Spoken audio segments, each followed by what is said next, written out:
Hi everyone, I'm here tonight with Parker. You can see he is ready for bed, and I'm going to be reading to you from our new chapter book that I'm starting today. It's called Wayside School is Falling Down. It's book 2. In class we read the first book, which was Sideways Stories from Wayside School, and this will be the next one. It's called Wayside School Gets a Little Stranger. So today it is Wayside School is Falling Down. So he's laying down here. Oh, and he's ready. Okay. No, you can't. No bite. Okay, lay down. There you go. No, lay down. Okay. There's 30 chapters. I know you guys like to hear that. So the first chapter is called A Package for Mrs. Jules. All right. So Lewis, the yard teacher, frowned. The schoolyard was a mess. There were pencils and pieces of paper everywhere.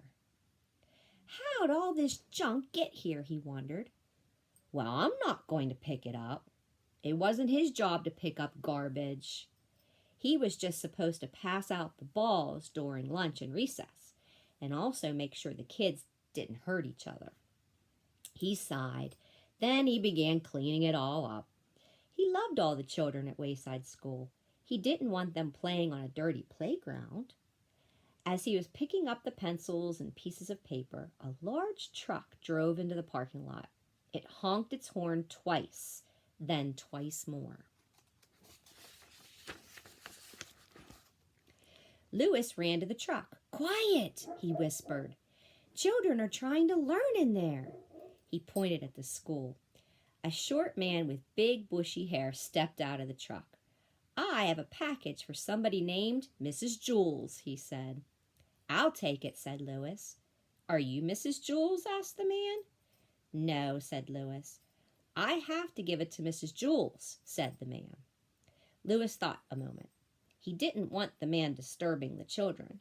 He knew how much they didn't like to be interrupted when they were working. I'm Mrs. Jules, he said. But you just said you weren't Mrs. Jules, said the man. I changed my mind, said Lewis. The man got the package out of the back of the truck and gave it to Lewis. Here you go, Mrs. Jules, he said. Ugh, Lewis grunted. It was a very heavy package. The word fragile was painted on every side.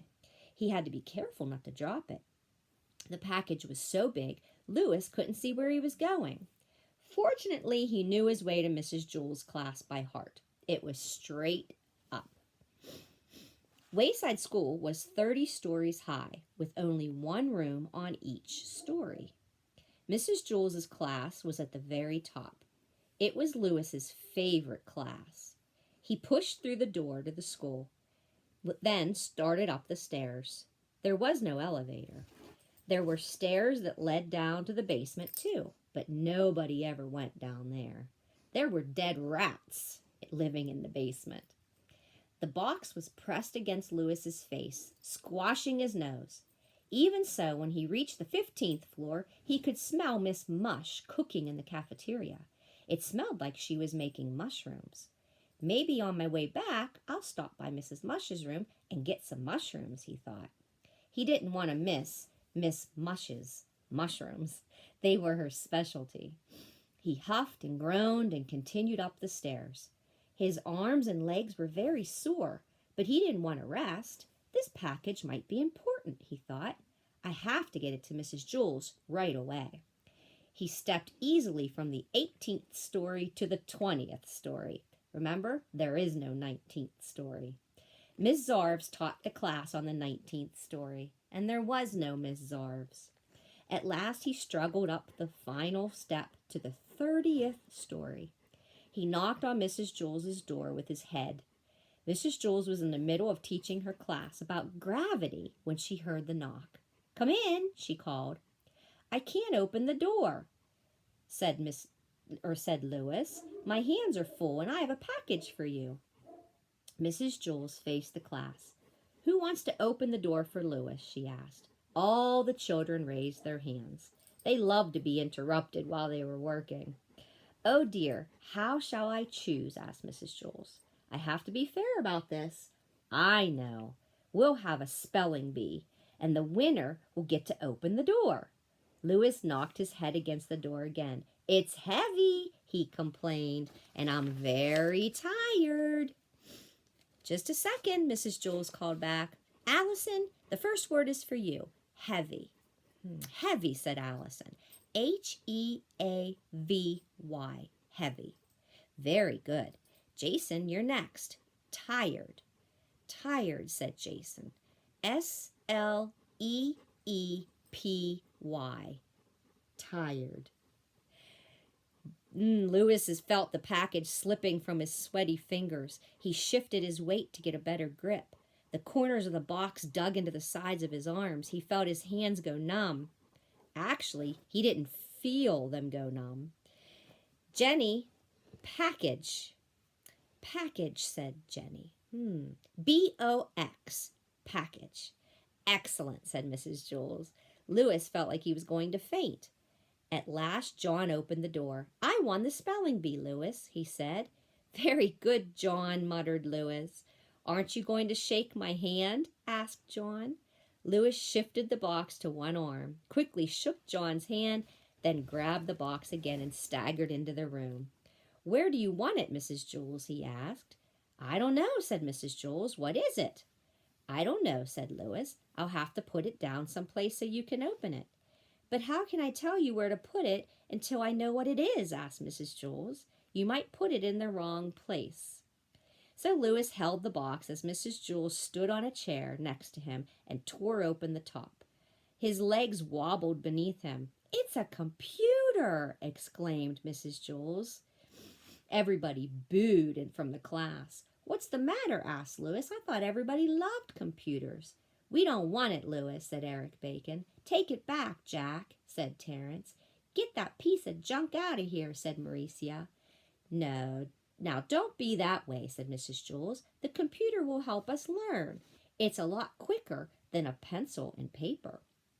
"But the quicker we learn, the more work we will have to do," complained Todd. "You may set it over there on the counter, Louis," said Mrs. Jules. Louis set the computer on the counter next to Sherry's desk. Then he collapsed on the floor. "Now, watch closely," said Mrs. Jules. Everyone gathered around the new computer. It had a full-color monitor, 2 disk drives. Mrs. Jules pushed the computer out the window.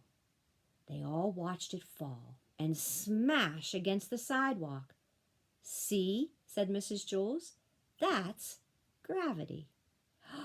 "Now I get it," said Joe. "Thank you, Louis," said Mrs. Jules. "I've been trying to teach them about gravity all morning. We had been using pencils and pieces of paper, but the computer was a lot quicker." Oops. Kicked the computer, the screen down. So what did you think, Parker? Did we put him to sleep? Hey, what do you think? Huh? Going to sleep? Can't see you. Oh, there you are. I think we put him to sleep. Okay, so my question to you is, why was the playground such a mess at the beginning of the story?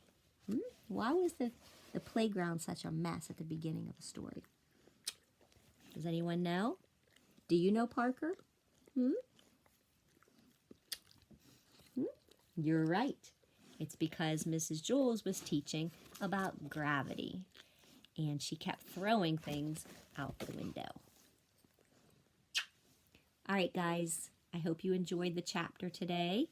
I'll show you the picture, because I know you guys like to see that. A package for Mrs. Jules. Here is the picture. That's Louis carrying the package up the steps. And you also like to know what the next chapter is going to be. And it's going to be called Mark Miller. Parker, lay down. Oh, jeez. kicked it over again. All right, so the next chapter is going to be called Mark Miller. Okay. All right, so when I post this to stories, how about if you guys give me a comment, let me know what you think of the chapter, let me know if you liked it, and I'll read another chapter tomorrow night. Have a good night, guys.